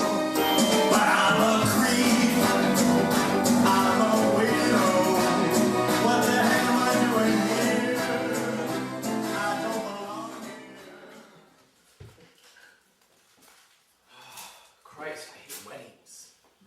They're so depressing. They remind me of funerals. Weddings remind you of funerals? They remind me of death. Everything reminds you of death, Phil. No, it doesn't. What are you thinking about right now? I'm thinking about death, but only because you brought it up. I didn't bring it up, you brought it up. No, I didn't. You said you hate weddings, they remind you of funerals. You know, people are drinking those. Not anymore. You're so childish, Jack. Am I? You don't think so? Wow. Why don't you grow up? You need some more dope, you'll feel better. I don't want to feel better. I wish I was dead. What? I wish I was dead. Have you gotten laid lately? What do you care? I just want to know my friends are happy. I think that's incredibly tactless. Sorry you see it that way.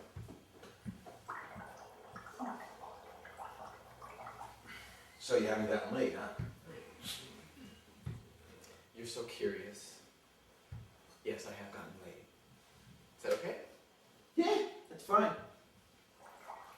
You have no idea what it's like, Jack. You know, you're completely out of it. You've got your wife, you've got your kids.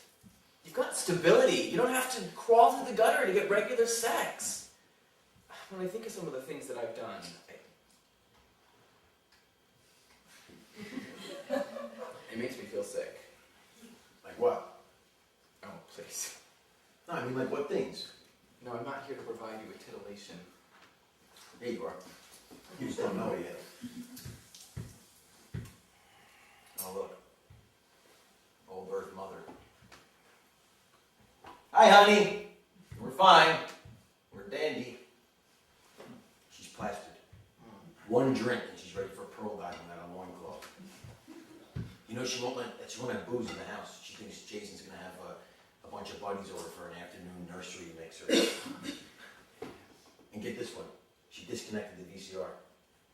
She thinks he needs more creative playtime. So she bought him these plain, blank, unpainted wooden blocks from Scandinavia. And you're supposed to have fun building with them. I mean, one look at these things and you know why the Swedes keep offering themselves. So I tell her, If you had to know, I fucked a girl while she was unconscious.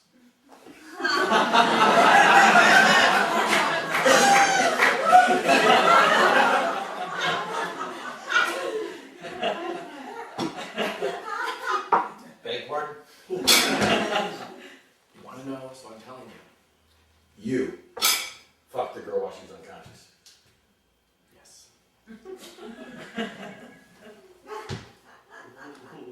How?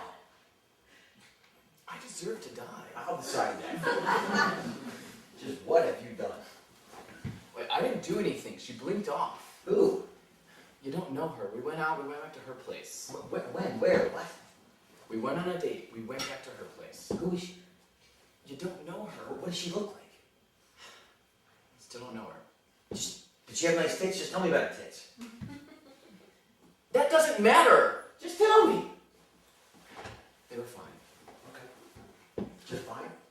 They were good. They were Good. Go on. So we get back to her place, right? And she lives in one of these subdivided closets. And the radiators are howling. The place is like a pizza oven. Mm-hmm. She pours us a couple scotches. We get to talking. And pretty soon I realize I'm not going to be coming home. Oh, you bound her. So I get her blocked off. Whoa. And How'd that happen? just in conversation. So I go to put my arm around her, right? Because it's time to make my move. And wham, she keels over right on the futon. Jesus. Yeah, I'm telling you, it was really hot in there. Guess so. I tried to bring her around, right? But she had a lot to drink. You should have seen the liquor tab. Luckily, I could charge it. Anyway, so I'm standing there and I'm thinking, great, this is just how I want to spend my evening. And I'm pretty pissed off. So you fucked her anyway? No. What kind of a person do you think I am? No, I put her to bed. And I thought, I'll sleep on the couch, keep an eye on her. But she was sweating so much. It looked unhealthy. So you undressed her. I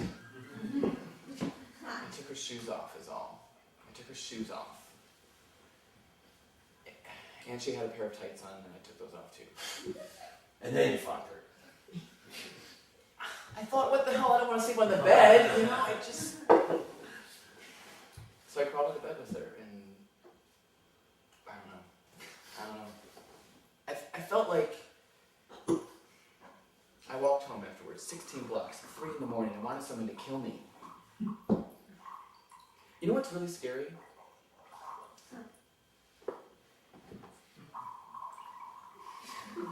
Please. You know what's really scary? Everybody's worried about the world getting blown up and everything, right? But what if it doesn't? What if it goes on like this forever? What are we going to do then?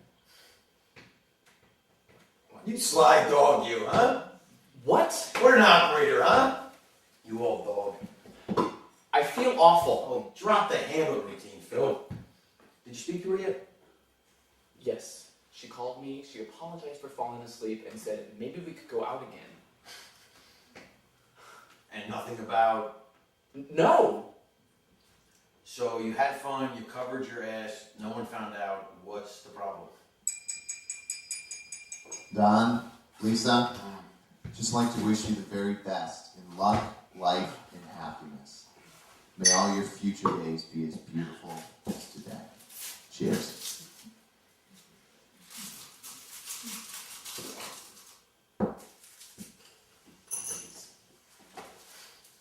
What did you get them? A blender. Had it laying around.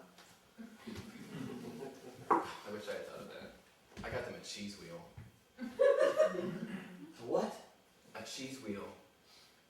A wheel of cheese. It came in the mail. It's Jarlsberg, and most people like Jarlsberg, don't they? know a lot, but I don't know that. Yeah, well, it's not like I see him every day. Did you catch the bride? Oh, yeah. She's a real Bowser, huh? What? That's so rude. What, did you say that girl's attractive? Your attitude towards women. I don't have an attitude towards women. I'm not questioning her right to exist. I'm simply asking if you find her attractive. No, I don't. Okay, but don't get so upset. Maybe he's in love with her. Did that ever even occur to you? Yeah, that occurred to me. I'm not an idiot. That's not going to make her any better looking, is it? Look, I'm just telling the truth. No one's going to punish you for telling the truth. Don't do that. I'm kidding.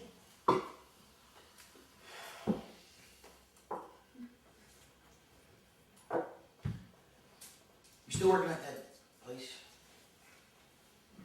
Unfortunately. 9 to 5. Uh-huh. I need you to do me a favor. Like what? Like letting me use your apartment during the daytime.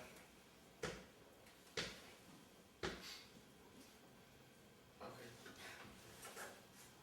What for? Just because I need to be alone in the afternoons. Well, what's wrong with your apartment? It's no good. Why is that? Why do you think? I don't know. You don't need to know. You're just doing me a favor. Well, it is my apartment. I'd like to know what it's being used for. Jesus. Don't. No. It's not that I don't trust you. You're my friend, right? Sure. I need a favor. I just need to meet someone in the afternoons. I can't do it at my place. A woman. Yeah. A woman. I see. You appreciate the difficulty. Right. So you'll do it. Don't. Me, Phil, I do it for you. Okay, that's a little different, because I'm single. I'm supposed to do things like that. You're talking about adultery. Oh, please. You and another woman. Okay, let's not get melodramatic. All right. It's just, it's not, it's just a nice little tour of some foreign panties that I'm gonna let myself have. Quick little tour and it's back on the bus home. No one gets hurt. What could be simpler? I don't think I can do it, Jack. I feel too guilty. I would be helping you ruin your life. You're joking, right? Have you told this woman that you are married? Implied as such. Yeah, but you haven't told her. Why am I having this discussion? You're so big on the truth. Why did you tell her? Well, we're up on our throne, are we? You and your sexual fucking sob stories, you think you know the answer. Yeah. Yeah, I do. No, you don't. You wanna know what I found out while I sit here listening to you twist your guilt-ridden nuts off? That it doesn't matter.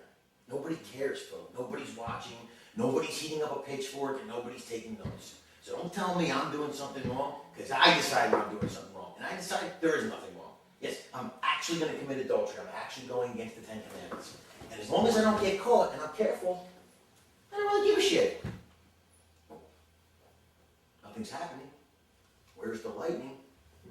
Shut the fuck up. I'm so tired of you and your miserable, sarcastic bullshit. Bullshit. I'm gonna go dance on my poke. Wait, Phil. Don't even say it. I'm joking. I'm kidding. You think I'm serious? Do I look serious? No, of course not. How long have we known each other? A long time. A long time, since we were midgets, right? Yes. We're not going to let this little thing get between us just because of a little... I'm not. Okay. I'm not. I know the difference between right and wrong. This is wrong. It's wrong. I'm not. Nothing's happening. Just don't be mad at me. I'm not mad at you. You're not. No. I knew it. I love you, you big hunk.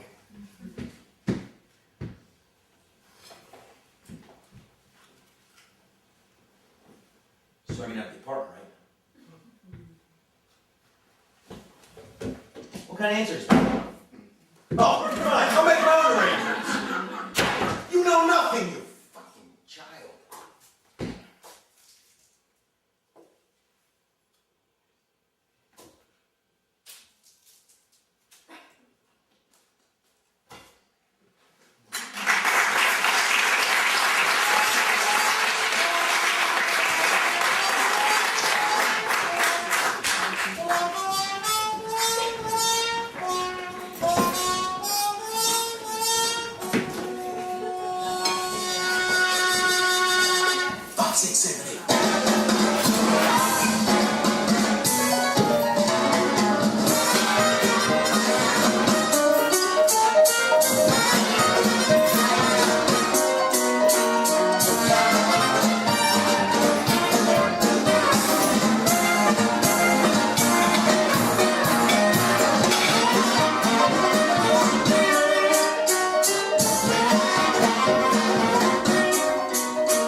Cicero. Legends.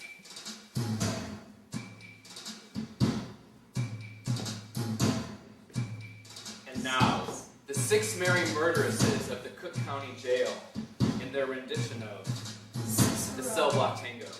Legends.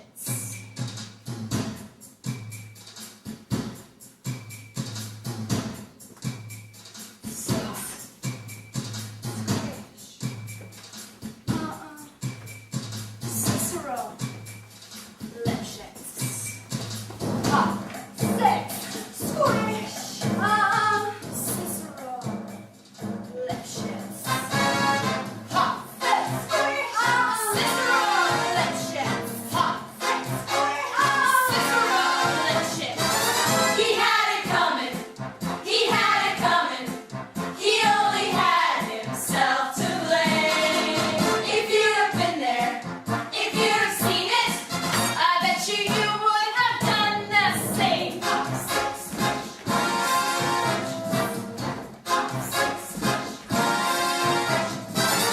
You know how people have these little habits that get you down? Like Bernie. Bernie's like to chew gum. No, not chew. Pause! So I came home this one day and I'm really irritated and I'm looking for a little bit of sympathy. And there's Bernie lying on the couch, drinking a beer and chewing. No, not chewing. Popping! So I said, please pop that gum one more time. And he did. So I took the shotgun off the wall and I fired 2 warning shots into his head. He had it coming. He had it coming. He only had himself to blame. If you'd have been there, if you'd have heard it, I bet you would have done the same.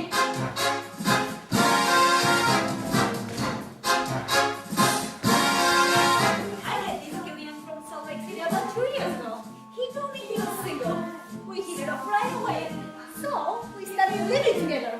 He'd go to work, he'd come home, I'd fix the drink, and we'd have dinner. One night, I found out, single, he told me, single my ass! Not only he was married, oh no, he had 6 wives. One of those Mormons, you know. So, that night, he came back from work, I fixed the drink, as usual.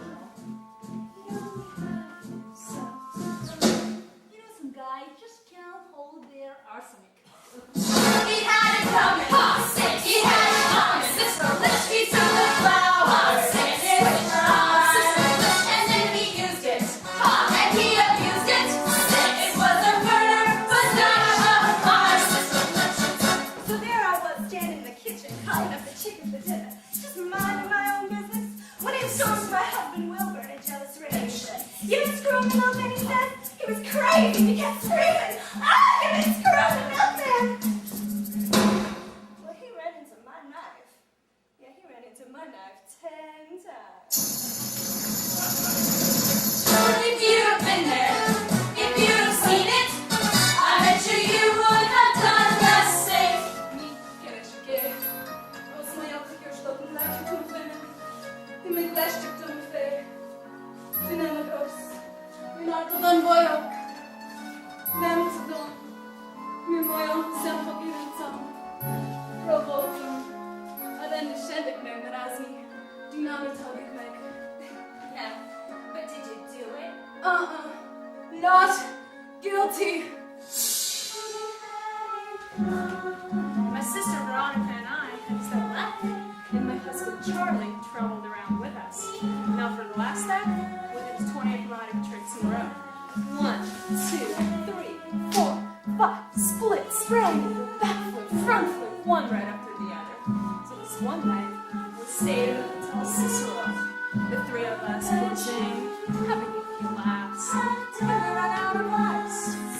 So I go out to get some. I come back, open the door, and there's Veronica and Charlie doing number 17. The spread eagle! Well, I was in such a state of shock. I completely blacked out. I can't remember a thing. It wasn't until later, when I was washing in blood of my hands, I even knew they were dead! They had it come. They had it come. They had it come. They had it come. They had it come. They had it come. All along. I didn't do it. She didn't do it. But if I'd done it, how could you tell me that I was wrong? They had it come. They had it come. They had it come. They had it come. They had it come. They put the collar in his bra. I didn't do it. And then they used. But if I'd done it, how could you tell me that I was wrong? I loved Alvin Leschetz more than I could possibly say. He was a real artistic guy, sensitive, a painter, but he was troubled. And he was always trying to find himself. And he'd go out looking for himself almost every night. And on the way he found Ruth, Gladys, Rosemary, and Irving. I guess you could say we broke up because of artistic differences.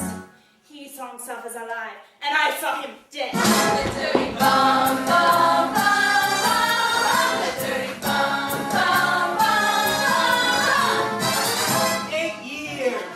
8 years, my companions pop, swish, leg shitsy, all around the house. Every morning I walked in the door after a long night at the factory. It wasn't just a cop. It was Cohen and Kat, Annie and Avita, Ragtime and Ren, 4 of us went to Garrison, Oklahoma. Until finally, after a particularly long night at work, I came home to find a pair of $100 tickets to the producer sitting on a table. That's when I grabbed my companion and threw him and his whole damn collection of musicals out into the street.